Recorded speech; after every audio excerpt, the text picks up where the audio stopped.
시청하시기 전에 STV 상생방송 구독과 좋아요, 알림 설정까지 눌러주세요.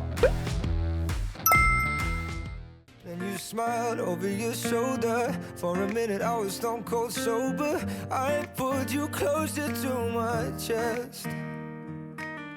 And you asked me to stay.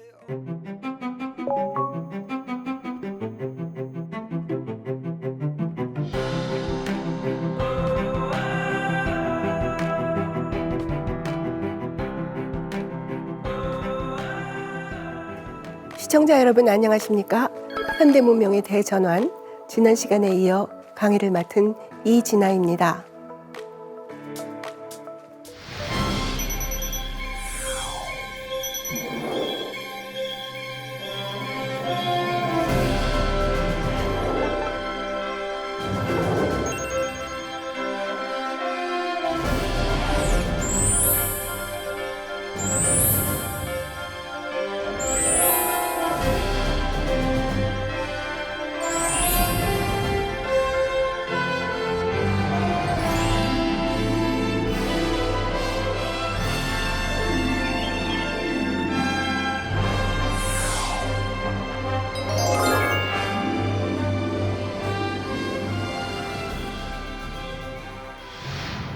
오늘의 주제는 한반도 역사의 의문을 풀다인데요. 최근 들어 기후변화가 고대 사회의 흥망성쇠를 결정했다는 연구 결과들이 속속 보고되고 있죠. 일례로 근대의 질서를 만든 것은 총균쇠 외에도 기후변화가 크게 작용했다는 주장이 설득력을 더해가고 있는데요. 그렇다면 한반도를 둘러싼 동아시아에서는 기후변화로 어떤 일들이 일어났을까요? 여기서 기후변화뿐 아니라 지구환경변화, 여러 가지 지구환경변화 요인을 통해서 역사를 추적해 봄으로써 왜곡되고 잊힌 한반도의 올바른 역사를 탐구해 보겠습니다.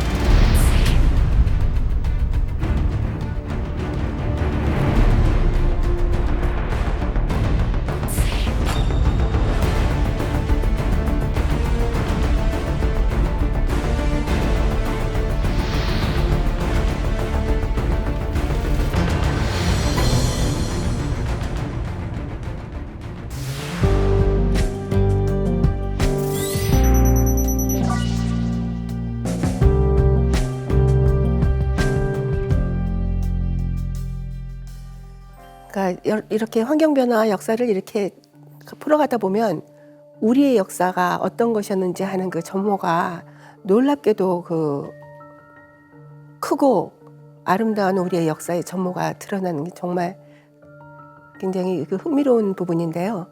사실 그 한국사를 연구하는 사람들은 우리는 뭐 한국 사람으로서 한국사 연구를 하니까 당연하다고 생각하고 있는 부분인데 외국의 학자 중에서 동아시아 역사를 연구하는 학자들은 한반도 역사가 좀 이상하다 그래요. 왜냐하면 우선 고대사 사료가 너무 적어요.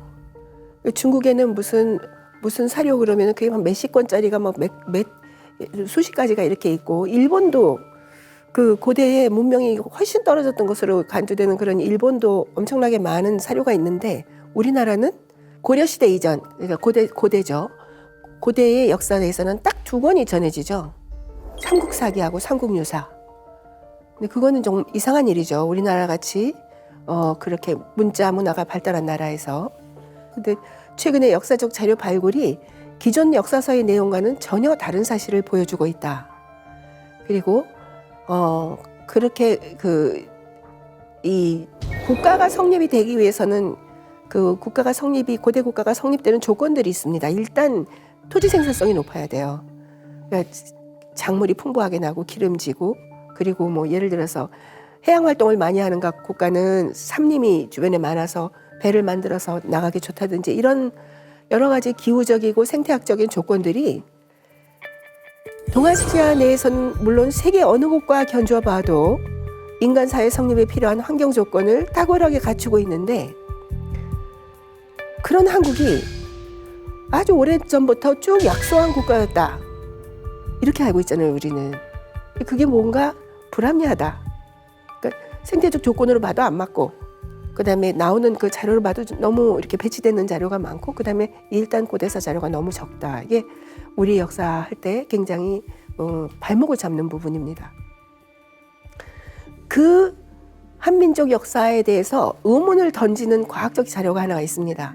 아주 집약적으로 보여주고 있는데 박창범 교수, 한국고등과학원의 박창범 교수님이 고대 한반도 천문 관측지 추정 지도라는 거를 컴퓨터로 만들었는데 여러분 이거 많이 보신 분들도 많으실 텐데요.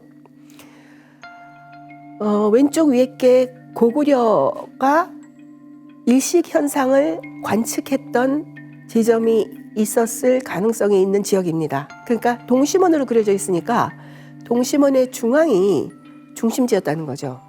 근데 옛날에는 그러니까 삼국사기라는 그 책에 이제 고구려 봉기, 백제 봉기, 신라 봉기가 있는데 거기 나와 있는 그 일식 현상에 대한 기록을 컴퓨터로 역추적을 해서 그런 일식이 관측될 수 있었던 곳을 위치를 컴퓨터로 뽑아본 결과 이렇게 나왔다는 거죠. 근데 이거를 우리가 함부로 넘길 수가 뭐 말도 안 되는 소리다 하고 넘길 수가 없는 게 이 고천문학이라 그래서 과거의 역사를 고증하는 중요한 자료로 씁니다. 왜냐하면 고대인은 천문현상의 변화를 중시했고요. 특히 일식은 반드시 기록에 남겼어요. 일식을 아주 중요하게 생각했어요.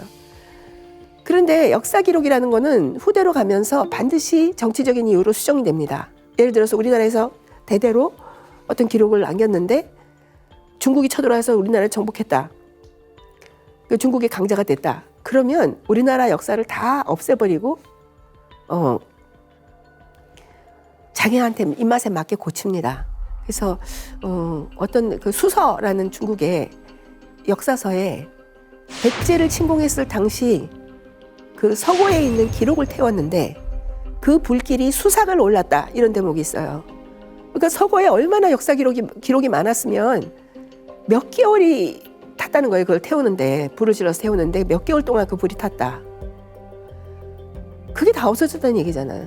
우리나라에 지금 역사서가 없는 게 너무 당연하죠. 그래서 그렇게 하고 난 다음에는 뭐 중국 입맛에 맞게 옛날부터 한국은 뭐 고구려는 중국에 조공을 바쳤다, 뭐 신라는 조공을 바쳤다 이런 얘기만 적어 놓는다 해도 당연히 그거는 강자들은 그렇게 해요.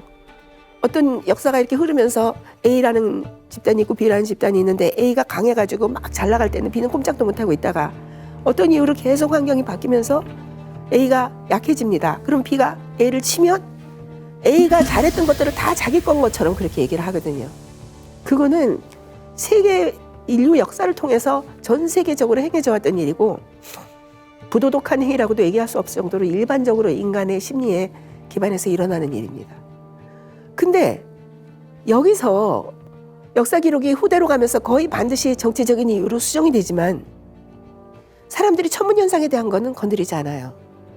일식이 없던 일식이 일어났다라고 얘기하거나 있었던 걸 전하지 않거나 이러진 않습니다. 왜냐하면 천문현상을 굉장히 중시했고 신성한 것이라고 생각해서 천문현상을 굉장히 중시했고 신성한 것이라고 생각해서 웬만하면 남겼고 또 그 내용의 편지를 가할 이유도 또 없죠. 그게 천문현상이라는 거는 누가 세고 누가 약하다는 걸 보여주는 게 아니니까. 그래서 요즘의 역사학에서는 이런 천문 기록을 옛날의 천문 기록을 현대의 과학기술로 분석을 해서 과거에 있었던 일을 가감없이 보여주는 중요한 사료로 간주를 합니다. 그러니까 우리가 이 박창범 교수의 이 지도를 무시할 수는 없는 거예요. 왜 이런 지도가, 왜 기록이 다 이렇게 돼 있지? 하고 생각을 해봐야 됩니다. 근데 박창범 교수의 고대 한반도 천문관측지 추정 지도는 삼국사기에 있는 고구려, 백제, 신라의 일식 기록을 컴퓨터로 분석을 해서 그 일식이 관측되었던 지점을 추적하여 표시한 것이다. 당시 천문 현상을 관측해서 기록으로 남기는 일은 왕국에 있었던 감성, 별을 본다 뜻이죠. 즉 왕실 천문대의 일이었다. 따라서 기록으로 남은 일식 현상이 관측된 곳은 왕궁 혹은 그에 준하는 중요한 문화 중심지였던 것으로 생각할 수 있다.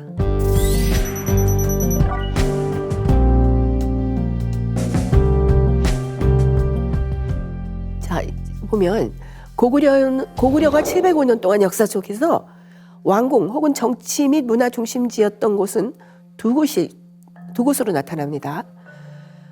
하나는 현재 카자흐스탄과 몽골의 접경지대고 또 하나는 러시아의 자바이칼 변경주라고 하는 지역입니다. 그 다음에 백제 678년 동안에는 현재 중국의 북동부 랴오호강 중하류의 랴오호강 중하류에 정치 및 문화의 중심지가 있었다는 거예요. 신라는 이렇게 두 개로 나온 이유가 있습니다. 그 일식 기록을 보면요, 그 삼국사기를 분석해 보면 참 희한해요. 신라 일식 기록은 기원전 57년에 신라가 세워졌답니다. 삼국 중에 제일 먼저 세워진 걸로 이렇게 기록이 되죠. 삼국사기에는. 그런데 그때부터 201년까지 약 260년 동안에는 그 신라의 정치 및 문화 중심지가 양쯔강 중류, 현재 중국 후베이성 우한시 인근이며, 자, 우한 익숙한 이름이죠. 우리 코로나 바이러스가 발발했다고 해서 악명이 높은 곳인데 사실은 중국에서 가장 기름진 땅으로 가장 맛있는, 중국 전역에서 가장 맛있는 쌀이 많이 생산되는 곳이며 가장 단위 면적당 대학이 많이 있고 교육 수준이 높고 사람들의 생활 수준이 높은 곳이 우한입니다. 그 우한에서 약간 남서쪽으로 치우친 곳에 거기가 굉장히 광물이 많이 나와요. 철하고 동하고 뭐 이런 석회석 이런 제철에 필요한 그런 광물 자원들이 많이 나오는데 거기가 딱 중심지로, 신라의 중심지로 표시가 되는 거예요.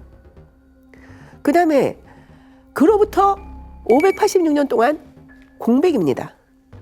전혀 안 나타나요. 일식에 대한 기록이. 일식뿐 아니라 어떤 천문 현상에 대한, 옛날에 주로 기록했다 하면 일식하고 해성은 또 기록을 합니다. 그 다음에 여러분들이 환단고기에서 유명한 오성취루, 별들 5개가 나란히 들어있다. 이것도 굉장히 신기한 현상이죠. 이런 것들은 다 기록이 되는데 하나도 안 나타나요. 586년 동안. 그 다음에 787년 동안에서부터 약 100년 정도는 지금의 전라남도 완도 인근이 중심지가 되는 것으로 기록이 나타납니다. 즉 한민족 고대 3구 고구려 백제 신라의 무대는 우리가 알고 있는 토끼 모양의 반도에 국한되는 것이 아니라 동북아시아의 거의 전역이었다는 얘기예요. 중국하고 일본하고를 다 지금 아우르고 있는 거죠. 이거는 그 기록이 그때 나타났을 때 일식이 몇 년 몇 월 일식이 있었다. 그러면 그 일식 현상이 어디쯤에서 나타났을 것이니까 어디서 관측될 것이다. 이거를 컴퓨터를 시뮬레이션 해가지고 지도를 만들어낸 건데 왜 이런 결과를 보여줄까? 그래서 박창범 교수님은 자기 책에다 이렇게 쓰고 있습니다. 왜 이런 결과가 나오는지 나는 모른다. 이것은 아마도 인문사회과학자가 답해야 할 문제일 것 같다. 나로서 한 가지 확실하게 말할 수 있는 것은 과학은 거짓말을 하지 않는다는 것이다.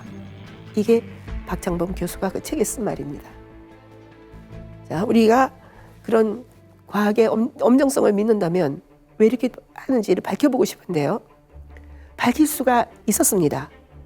제가 박창범 교수님 거를 밝히려고 시작한 건 아니고 고구려의 옛모습은 어땠을까? 백제의 옛모습은 어땠을까? 이런 데 관심을 하다 보니까 그러다가 이제 박창범 교수님 지도를 보니까 너무 일치하는 거예요. 그래서 과거의 기후변화, 지구자기장 변화, 그런 거시적 환경 변화 역사와 생태적, 지형지리적 특성이 잘 고려해서 분석을 하면 이 4가지 지도의 의미가 완벽하게 규명이 됩니다.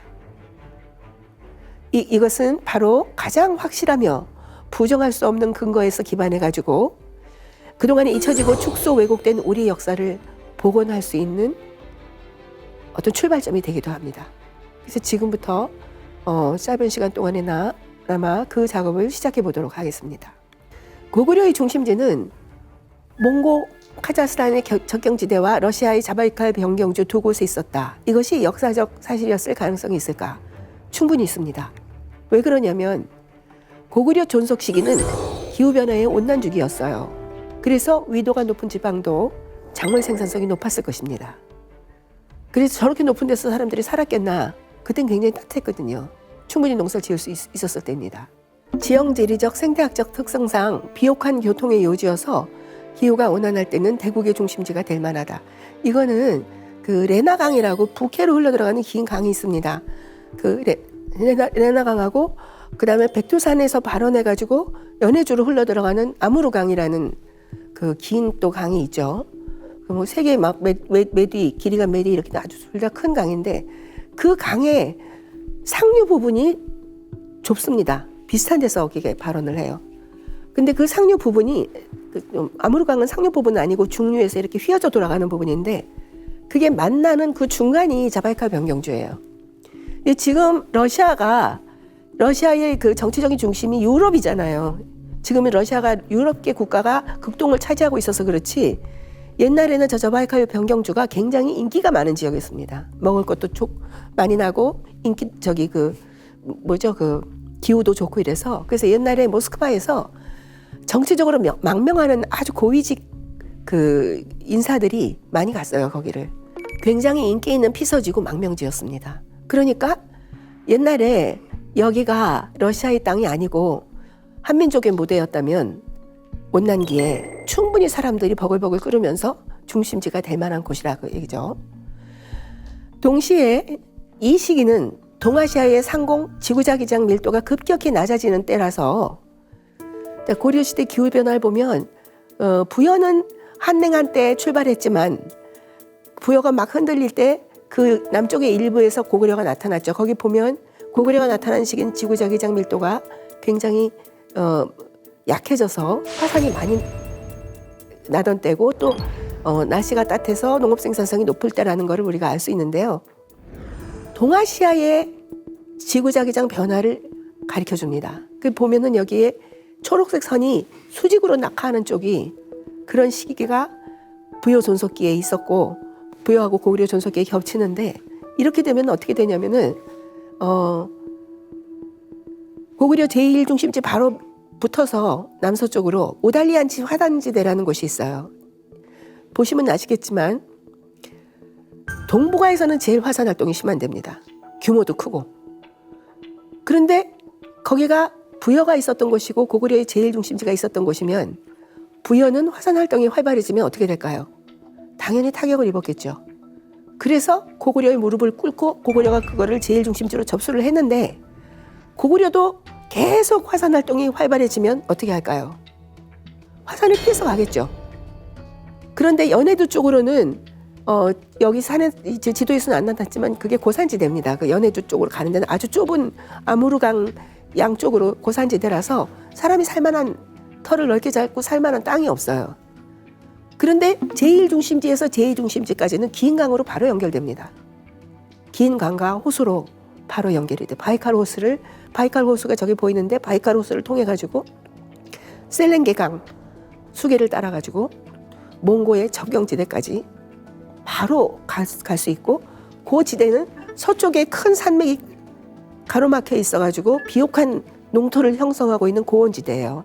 높기는 높아도 농사할 만한 곳입니다. 위도도 약간 낮고 이렇기 때문에 그래서 아까 보셨듯이 이렇게 지구자기장이 수직으로 보일 정도로 떨어지는 이 시기에 있어서 지각 활동이 활발해져서 화산 분화가 심해지면 거기 따라서 부여가 먼저 망하고 고구려가 그걸 접수했다가 고구려도 못 견디고 강을 따라서 동쪽으로 나가는 게 아니라 동쪽에는 살 땅이 없으니까 서쪽으로 이렇게 나가서 강을 타고 충분히 갈 수 있었다는 거죠. 그래서 물로 이동을 하면은 육지로 이동하는 것보다 훨씬 빠릅니다. 이 시기는 또 온난기였기 때문에 나무가 많았죠. 그리고 강도 수심이 깊어서 이런 온난기에는 수상활동이나 해상활동이 발달합니다. 그래서 고구려의 제2중심지까지 가는 거는 전혀 어려움이 없었다. 그래서 그 너머로 아마도 카자흐스탄까지도 영향을 미쳤을 것이다. 물론 이거는 이런 여러 가지 자료를 보고 추론하는 거예요. 여기 대해서 이런 우리 역사를 이렇게도 볼 수 있지 않을까 하는 마음에서 제가 재현을 하는 심정으로 제가 여러 가지 자료를 종합을 해보니까 이런 결과가 나오더라. 그거는 박창범 교수님이 얘기하는 거를 완벽하게 설명하더라. 그렇다면 우리 역사도 좀 이렇게 보는 게 좋지 않을까라고 여러분들에게 제안을 하는 걸로 이렇게 봐주시면 좋겠습니다. 근데 여러분도 잘 아시겠지만 많이 들으셨겠지만 카자흐스탄 역사 유산이 고구려하고 되게 비슷합니다. 군사 체제, 뭐 성을 쌓는 방식, 단군 신화, 우리 한민족과 되게 유사하고 특히 고구려하고 유사하죠. 그리고 고구려의 역사 기록은 494년 고구려에서 통합된 부여의 역사 기록을 담고 있을 가능성이 크다. 아까도 말씀드렸죠. 두 집단이 세력 겨루기 하다가 한 집단이 더 컸었는데 이 사람들이 약해지면서 다른 집단이 더 커져서 얘를 누르고 승자가 되면 강했던 이 집단의 풍부한 문화유산을 그대로 자기 건 것처럼 접수를 합니다. 그래서 일본 표시가 문화활동 중심지로 보이는 거는 부여의 얘기였을 가능성이 크다. 근데 부여는 우리가 지금 생각할 때 만주평원지대단에서 훨씬 더 밑쪽에 있었던 걸로 알고 있는데 그보다 훨씬 더 위쪽이 중심지였고 당연히 만주평원지대까지도 다 부여 땅이었다는 걸 우리가 알 수 있죠. 근데 여기서 이제 여러분들이 이제 염두에 두셔야 될 거는 우리는 대한민국을 지도에 표시할 때 어떻게 합니까? 대한민국의 그 땅의 속속들이 대한민국 행정력에 미치고 거기 사는 모든 사람들이 대한민국 국민으로서의 정체성을 가지고 삽니다. 그런데 옛날엔 그러지 않았어요. 이렇게 강으로 움직일 때는 강 주변의 요지, 강 주변에 덜어덜어 있는 기름진 땅. 그래서 이게 겹칩니다. 부여가 고구려 겹치고 백제하고 고구려가 겹치고 지도상에 표시하면 겹쳐요. 그렇지만 서로 다른 지역에 살았던 거죠. 예를 들어서 산이 이렇게 있는데 산 기슭에 이렇게 둘러싸고 있는 아주 기름진 땅을 고구려의 영토로 접수했어요. 그러면 높은 산이 하나 더 있으면 그 옆에 거는 백제 영토에도 있을 수 있었다는 거예요. 근데 지도상에서 그거를 구분하기는 쉽지 않죠. 그렇지만 고대에는 그런 식의 영토 구성 방식이 많았고 그거를 거점 중심형 영토 구성이라고 얘기를 합니다. 역사학에서는. 그래서 이따가 보시면은 그렇게 겹치는 부분에 대한 지도가 나옵니다. 자, 그러면 박창범 교수의 지도가 고구려 중심지에 대해서 뭘 말해주고 있는 걸까요? 고구려는 카자흐스탄에서 연해주까지 영토를 포괄하는 초강대국이었다 라는 말을 시사하고 있는 거죠. 이렇게 가능성이 힌트가 주어지면 그 다음에 연구가 나와야 되지 않을까요?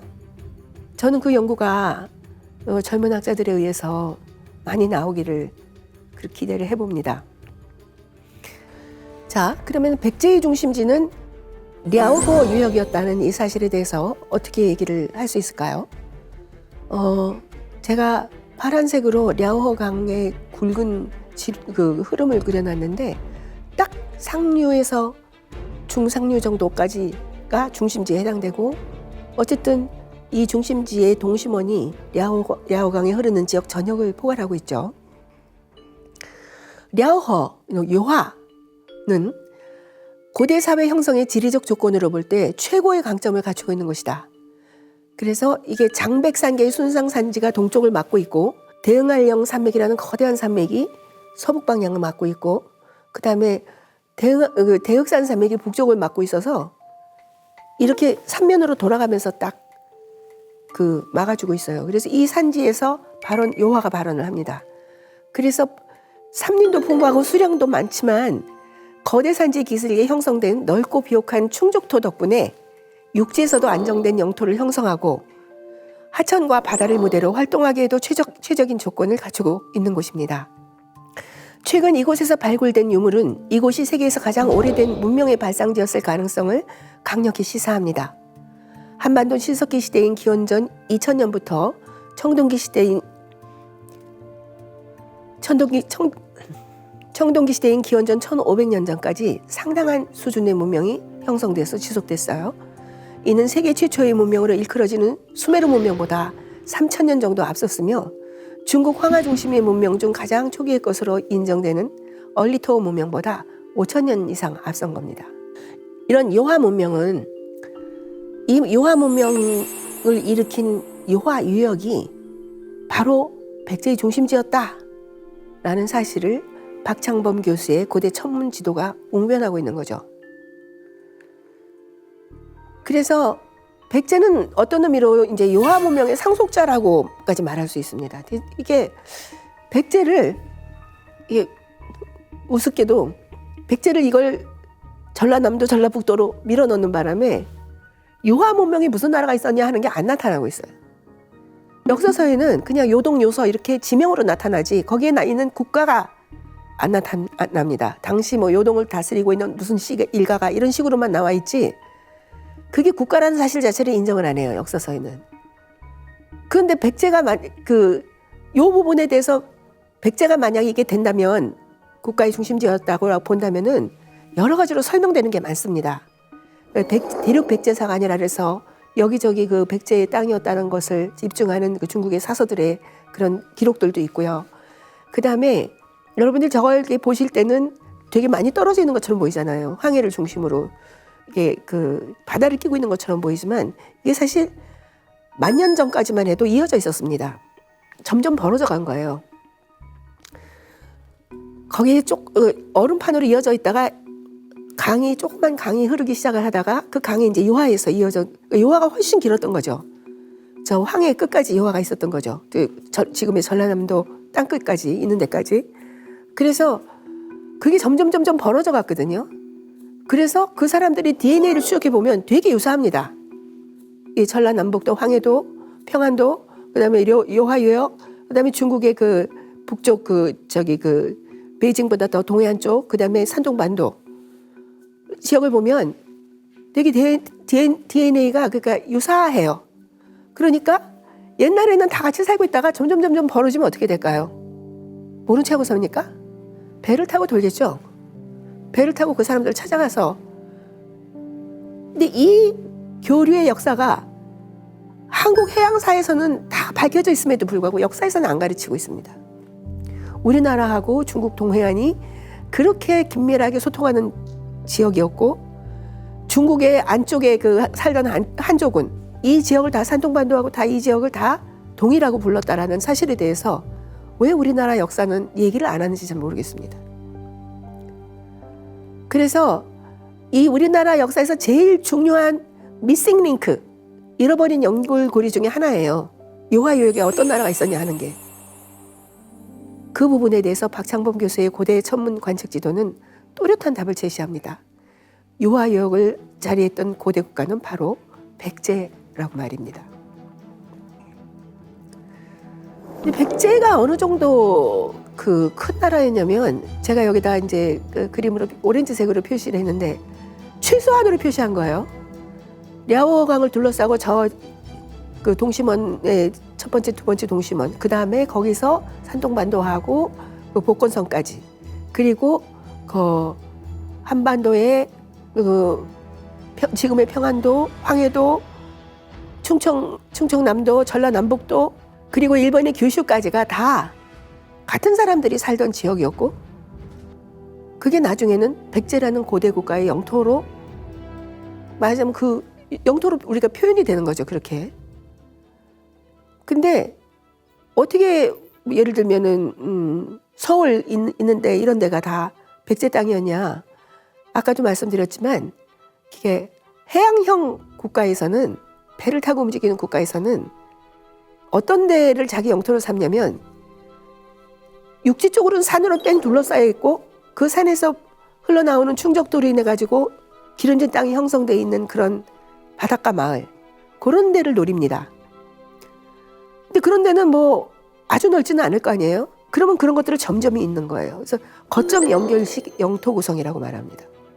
그러니까 백제 영토가 저렇게 있었다 하는 거는 지금 우리나라 대한민국 영토를 그릴 때처럼 아주 균일하게 다 통합된 국가들이 다 백제인들이 살고 있었다는 얘기가 아니라 저 지역 안에 백제가 접근하기 쉬워서 자기 손에 넣었던 지역들은 백제 땅이었다.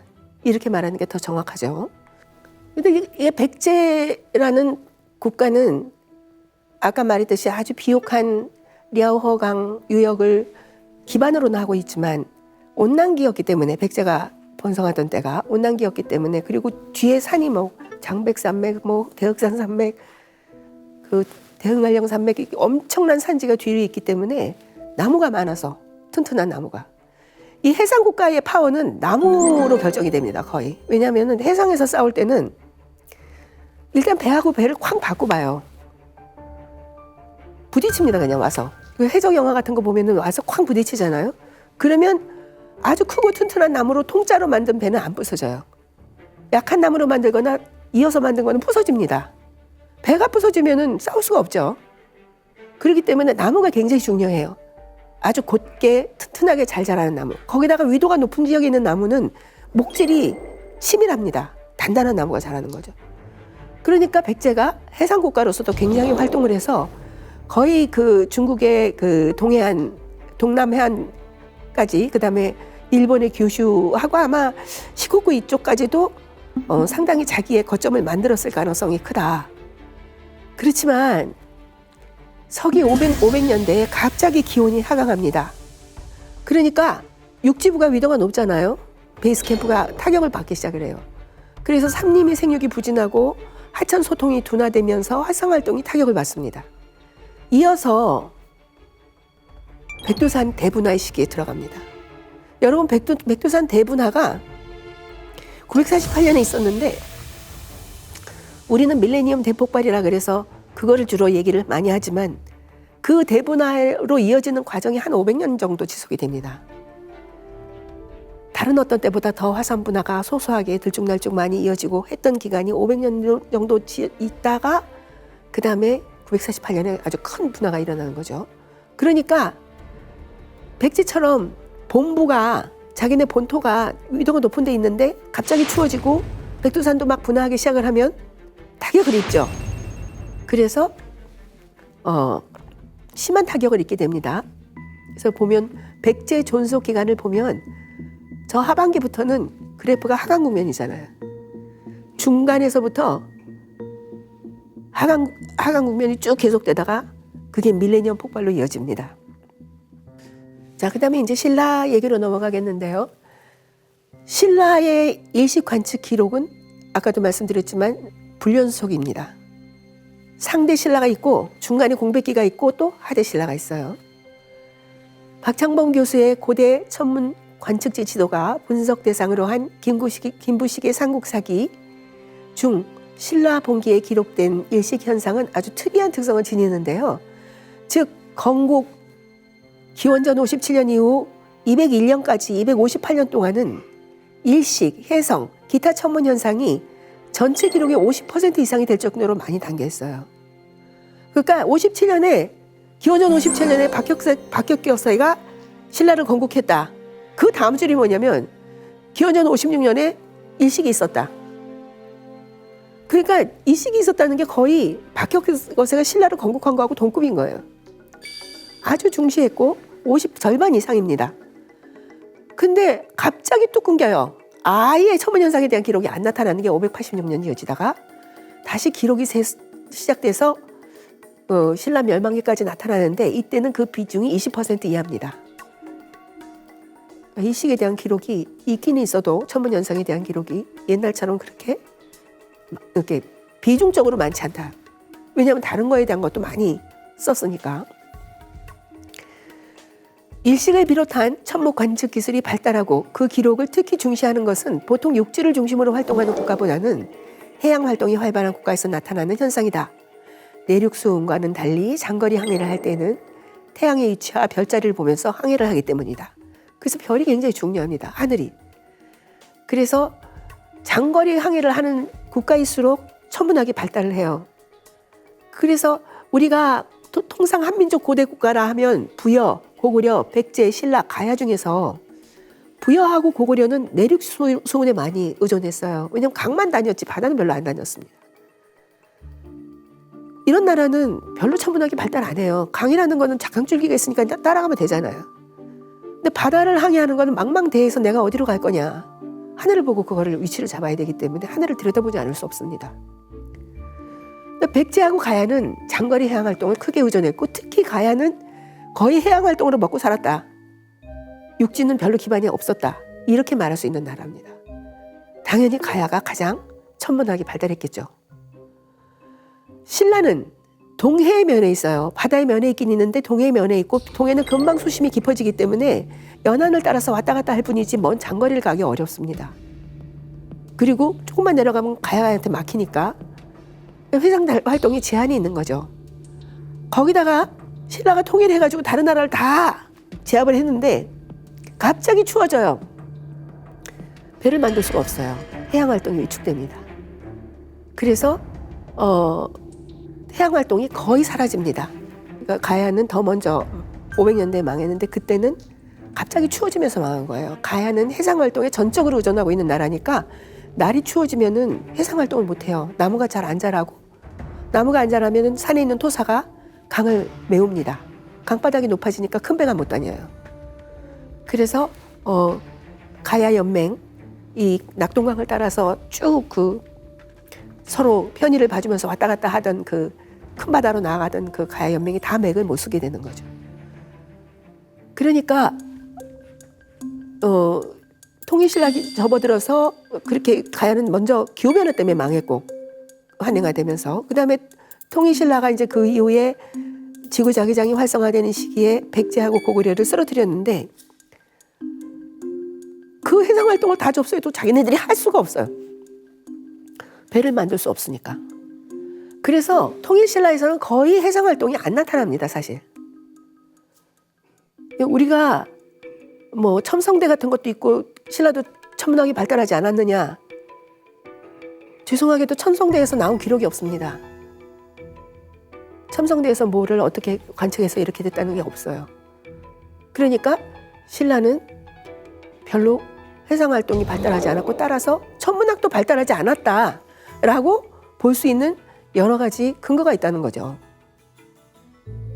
그러다가 8세기 말에 한냉기이긴 했으나 전라남도 같이 따뜻한 제일 위도가 낮은 때를 중심으로 장보고가 활발하게 움직이면서 그때부터 관측이 시작이 됩니다. 그래서 신라 하대의 기록은 국가에 의한 기록이 아니라 장보고가 했을 가능성이 커요. 왜냐하면 장보고의 그 본부가 있었던 완도 청해진에서 그 관측이 행해졌다고 나오거든요. 그걸 그 컴퓨터가 내놓은 지도에. 자, 이런 정황들을 고려해서 우리가 결론을 내려봅시다. 신라 시대의 기후변화. 보시다시피 통일신라는 굉장히 추운 시기를 겪었습니다. 삼국시대의 신라는 굉장히 온난계였죠. 이때는 사실은 고구려 백제도 다 잘 나갔죠. 그래서 내린 결론. 상대 신라의 일식 관측 기록은 가야의 것일 가능성이 크다. 뭐 이거는 여기 대해서는 반론이 있을 수 있으니까 제가 이렇다고 단정지어서 말하는 것이 아니고 지금 여러분과 함께 쭉 따라왔던 그 이론을 추론해 본 결과 이런 결론이 나오는 게 합리적이지 않느냐라고 제가 여러분들에게 의견을 여쭤보는 거라고 생각하시면 되겠습니다. 가야의 역사는 지난 2000년 동안 철저히 지어져 왔는데 최근 가야가 대단히 번영하던 해상국가였다는 사실이 밝혀지고 있다. 특히 이 기간 상대 신라의 일식 관측지는 양쯔강 중류, 지금의 우한시 서남부 외곽 산업지대가 중심이었던 것으로 나타나는데 다음에 보겠지만 가야는 이 기간 동안 바로 그 위치에 정치 경제 중심지를 두었을 가능성이 큽니다. 그래서 보시면은 이게 그 가야 시대의 지구 자기장 변화인데요. 지구 자기장 변화가 이렇게 급격히 떨어진 데가 언제냐면 우선 기원전 450년에는 인도 제철이 한반도 남부에 상륙을 합니다. 이때 가야라는 게 건설됐을 가능성이 커요. 가야가 우리나라에만 있는 게 아니거든요. 나중에 보시겠지만 그 가야는 서아시아에서부터 지금 확인되는 거는 하여튼 터키, 아제르바이잔 거기서부터 한반도까지 가야라는 이름이 나옵니다. 그렇다면 한반도에서의 최초의 가야는 그 가야라는 거는 이제 인도 사람들이 세운 제철 기지를 가야라고 했어요. 그 인도 사람들이 이쪽으로도 가고 이쪽으로도 가고 했는데 그래서 그 이름을 땄을 가능성이 크다는 거죠. 여기 여러분 보시면 인도의 가야라는 지명이 북인도에 있습니다. 가야시가 있는 곳이 제일 왼쪽에 빨간 원으로 그려진 부분이고요. 거기서부터 가야라는 지명이 남아있는 곳이 빨간 원으로 그려져 있어요. 파란색의 그 해로를 따라서 여기저기 가면서 가야를 세웠고 마지막에는 제일 안정적인 한반도, 좀 멀긴 하지만 안정적인 한반도 땅에 세웠던 게 아닌가.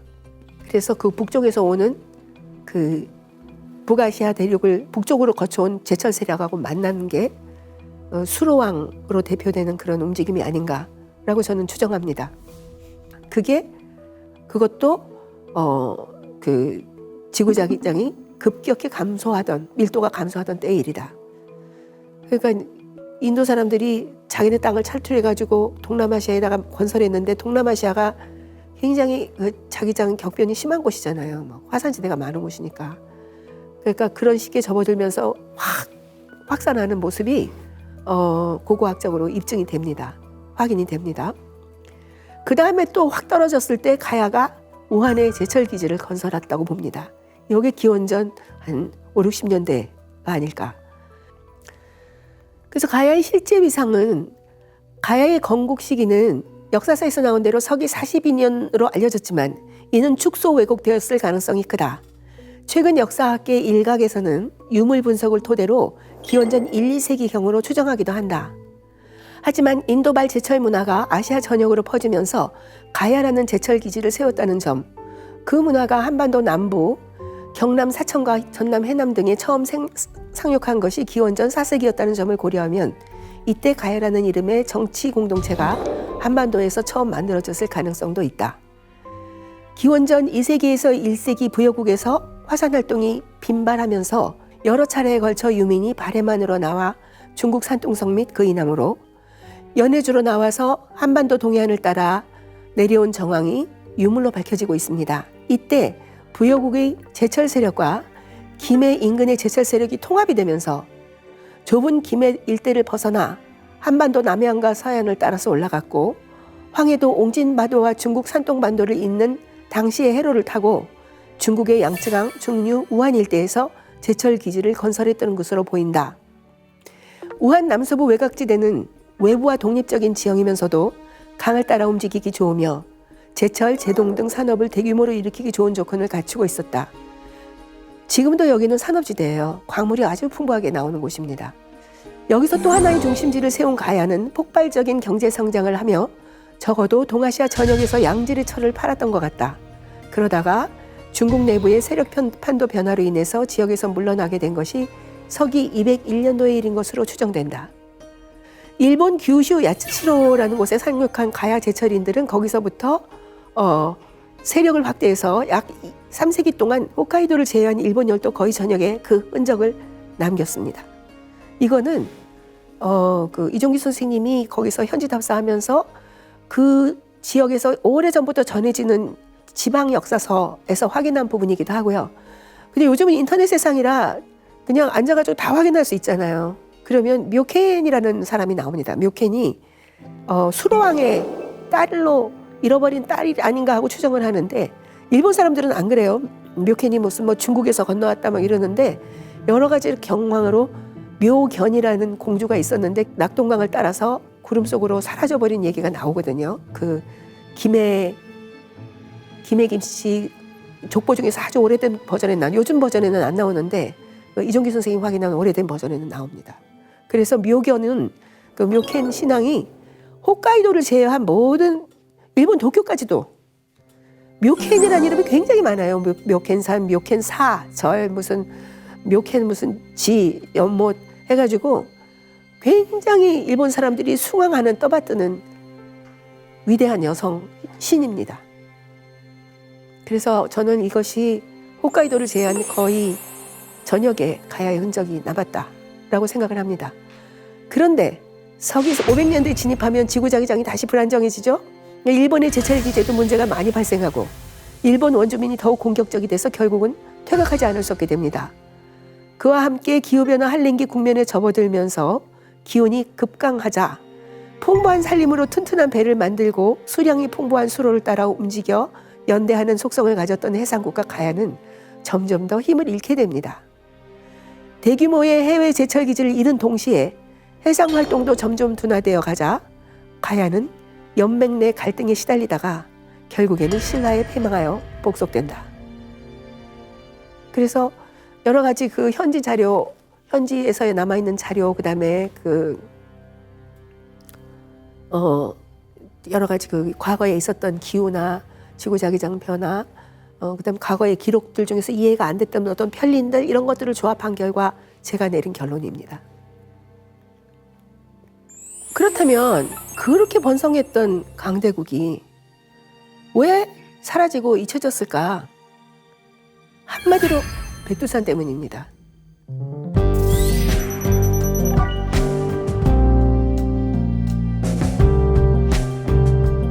백두산은 서기 946년 지난 1만 년간 있었던 세계의 모든 화산 분화를 통틀어서 가장 규모가 컸던 초거대 분화를 일으킵니다.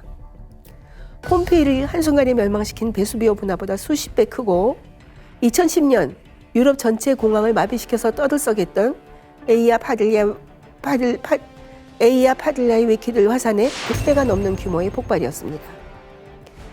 이 한 건의 분화에서 쏟아져 나온 화산재의 총량은 미국 뉴욕시 전체를 150m 두께의 화산재 속에 덮을 수 있을 정도로 어마어마한 양이었고요. 흘러내린 용암이 직접 불태운 지역만 해도 일본의 도쿄시 면적 정도에 해당됩니다. 이 정도 규모의 분화는 백두산이 8에서 10만 년을 주기로 일으키는데 그 과정은 보통 수백 년간 지속되는 것이 보통입니다. 그래서 서기 946년에 밀레니엄 대폭발이 있기 전에 서기 400년대 후반부터 벌써 백두산은 이례적으로 활발한 활동을 보이기 시작했고 대소규모의 폭발을 일으켜왔습니다. 이로 인해서 백두산과 가까운 부여 고구려 백제가 모두 심한 타격을 입게 됩니다. 우달리안치 화산지대까지 인접해서 훨씬 이른 시기부터 화산 분화의 영향을 받아온 부여는 그보다 위도가 낮은 연합국가 고구려에 의해서 그보다 위도가 낮은 인접국가 고구려에 의해서 패망하고 이어서 백두산 초고대 분화 과정이 진행되면서 당시까지 세계적인 초강대국이었던 고구려 백제가 흔들리기 시작을 합니다. 한반도 고대 국가 중에 가장 타격이 적은 신라 그리고 더 멀리 떨어진 당나라가 연합해서 고구려와 백제를 넘어뜨립니다. 그러니까 이 아무리 강한 나라라도 그 나라를 형성해온 자연적인 환경 자체가 뿌리부터 흔들리면 무너지게 돼 있는 거죠. 백두산뿐 아니라 우달리안치 화산대의 영향도 직접 받는 부여는 일찌감치 494년에 기후변화로 해상 활동의 타격까지 겹쳐진 백제는 660년에 백두산 영향을 직격으로 받는 고구려는 668년에 각각 멸망했습니다. 정복자는 백두산을 비롯한 동북아 화산 분야의 영향을 거의 받지 않은 신라 당 연합군이었죠. 이후 중국과 근대기의 일본에 의해 집요하게 자행된 한민족 역사 왜곡을 통해서 한민족 국가의 영광스럽던 과거의 모습은 철저히 은폐, 축소, 왜곡되어 왔습니다. 자, 그런데 이제부터 그러면 어떻게 되느냐? 8만 년에서 10만 년 주기로 일어나는 폭발이에요. 왜냐하면은 백두산이 그 억제력이 크기 때문입니다. 저장하는 공간도 크고 또 소소하게 분출도 또 하고 이렇게 해가지고 대규모의 폭발을 막아요. 백두산은 세계에서 가장 화산 억제력이 큰 화산이거든요. 그런데 그게 이제 한꺼번에 모아서 터지면 어마어마한 게 되는 거죠. 근데 그게 마지막 터진 게 언제냐? 946년이니까 언제입니까? 지금으로부터 한 1000년 좀 지났죠. 8만 년, 10만 년 주기에서 1000년이라는 건 아주 작은 시간이죠. 그래서 지금부터는 회복되고 도움받을 일만 남았다. 백두산이 초고대 폭발을 할 경우에는 타격이 크지만 소소한 폭발을 통해서 끊임없이 한반도 생태계에 이로운 물질을 공급합니다.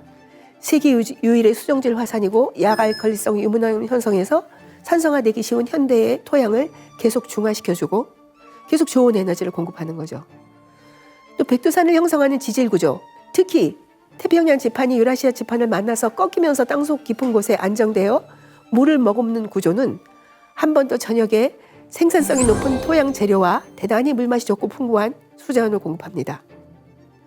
그 밖에도 유라시아 대륙 동쪽 끝에 중위도 지방에 위치해 있고 보건력이 높은 생태계로서의 특성을 갖춘 한반도는 지난 강의에서 본 다가오는 지구 혼란기에 대단히 탄력 있게 적응해 갈 수 있는 조건을 제공합니다. 지금까지 기후변화와 지구자기장의 변화와 같은 거시적인 환경 요인이 인류 역사를 어떻게 바꿔왔는지 알아봤는데요. 인류는 기후변화에 따라 그에 적응하며 역사를 만들고 문명을 만들어 왔습니다. 따라서 지구 환경 변화의 현 동향을 파악하고 그에 맞는 미래 전략을 구상하는 게 무엇보다 중요한데요. 지금의 위기를 기회로 삼아 지구와 세계, 인류가 더 높은 수준으로 도약하기를 바라며 강의 마치겠습니다. 지금까지 이진아였습니다. 감사합니다.